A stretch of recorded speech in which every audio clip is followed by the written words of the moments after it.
The most underrated and undervalued force in any relationship is proximity. Let me explain.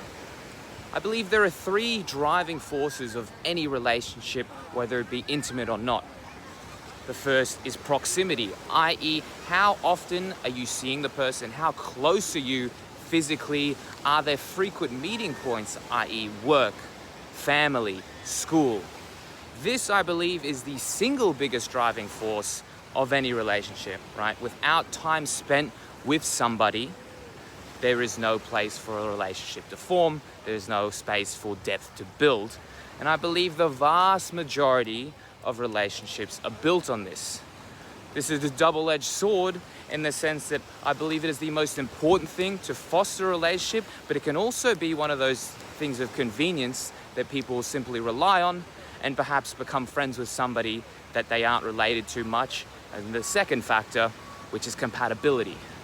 And this one speaks for itself. How compatible are you with the person in terms of your views, your values, your interests, and things like this, right? And then the last one is effort.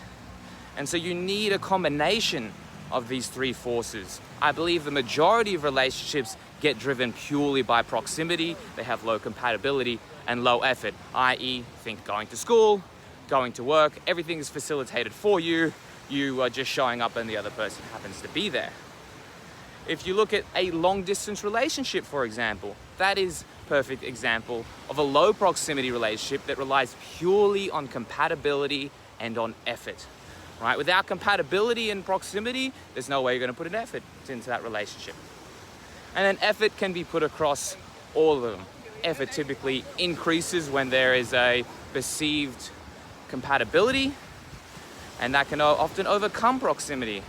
But I want you to think about some of your friends in school, right? Some people that you thought of your best friends. You saw them every day. You sat next to them in class. Were they friends of proximity or convenience, or were they actually truly compatible friends?